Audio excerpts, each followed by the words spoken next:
Hi నమస్తే welcome to మోనిమా home channel. అందరూ ఎలా ఉన్నారు? బాగున్నారా? నేను బాగున్నాను. ఇవాళ ఎంతో సింపుల్ అండ్ ఈజీ రెసిపీ చూపించబోతున్నాను.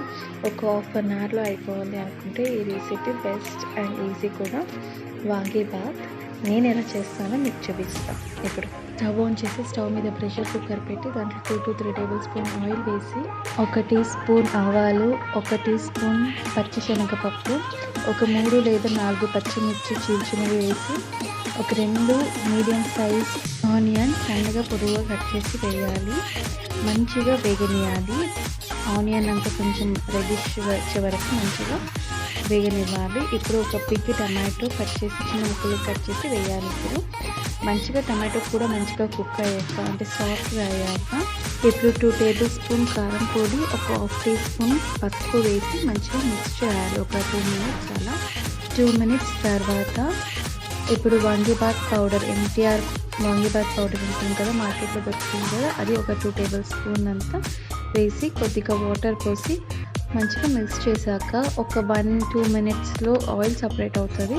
ఇప్పుడు వాంగీబాత్ వంకాయలు ఉంటుంది కదా, అది చిన్నగా పొడుగా కట్ చేసి వేయాలి. ఇట్లా వీడియోలో చూపించేలాగా కట్ చేసి వేయాలి.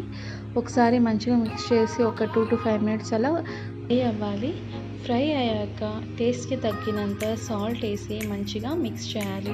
నేను అప్రాక్సిమేట్లీ ఒక 1 టేబుల్ స్పూన్ అంతా సాల్ట్ వేసాను. ఒకసారి మంచిగా మిక్స్ చేసి ఇప్పుడు రైస్ వేయాలి. 2 గ్లాసెస్ ఆఫ్ నార్మల్ రైస్ అంటే మసూరి రైస్ యూజ్ చేస్తున్నాను. 2 గ్లాసెస్కి 4 గ్లాసెస్ వాటర్ పోయాలి. ఇప్పుడు రైస్ వేసాక మంచిగా మిక్స్ చేసి ఒక 1 మినిట్ అట్లా వదిలేసి స్టవ్ ఫ్లేమ్లోనే పెట్టి ఇప్పుడు వాటర్ వేయాలి. నేను 2 గ్లాసెస్ తీసుకున్నాను కాబట్టి ఇప్పుడు నేను 4 గ్లాసెస్ వాటర్ వేస్తున్నాను. వాటర్ అనేది తెలుస్తుంది కదా, అప్పుడు టేస్ట్ చేయవచ్చు. టేస్ట్ చేసి ఉప్పు కారం ఏమైనా తక్కువ ఉంటే ఇట్లా అడ్జస్ట్ చేసుకోవచ్చు. కొత్తిమీర అలా పైన అట్లా కొంచెం వేసాక ప్రెషర్ కుక్కర్ లిడ్ ఉంది కదా, క్లోజ్ చేసి విజిల్ పెట్టాలి. 3 విజిల్స్ తర్వాత చూసాము ఎలా రైస్ కుక్ అయింది అని. మంచిగా రైస్ అయితే మంచిగా కుక్ అయింది. అడుగు నుంచి పైకి వేస్తూ మంచిగా కలుపుకోవాలి రైస్ అనేది. టేస్ట్ అయితే సూపర్గా ఉందండి. పక్కగా మీకు అందరికీ నచ్చుతుంది, ట్రై చేయండి.